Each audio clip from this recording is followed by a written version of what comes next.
Nazirlər Kabinetinin 16 yanvar 2020-ci il tarixli 11 nömrəli qərarı ilə təsdiq edilmiş əlilliyin qiymətləndirilməsi qaydasının 3.7 bəndinə müvafiq olaraq əlilliyin əsaslılığını şübhə altına alan əsaslı faktlar olduğu halda Tibbi Sosial Ekspert Komissiyası tərəfindən, yəni agentlik tərəfindən vətəndaş yenidən müayinəyə cəlb oluna bilər. Əlillik hansı hallarda müddətsiz təyin olunur?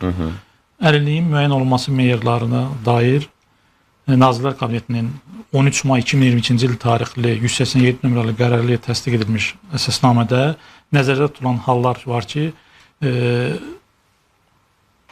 geri dönməz proseslər olduqda, anatomik və yaxud da psixi qüsur halında olan hallarda əlillik birbaşa müddətsiz təyin olunur. Həmin əsasnamədə təxminən 300-ə yaxın maddələr var ki, burada əlillik birbaşa müddətsiz təyin olunur.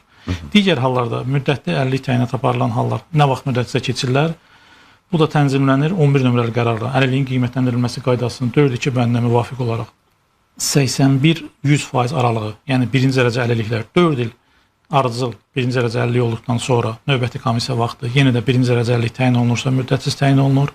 61-80% aralığında, yəni ikinci dərəcə əlillər üçün bu müddət 10 ildir. 31-60% aralığında isə, yəni üçüncü dərəcə əlillər üçün bu müddət 15 ildir.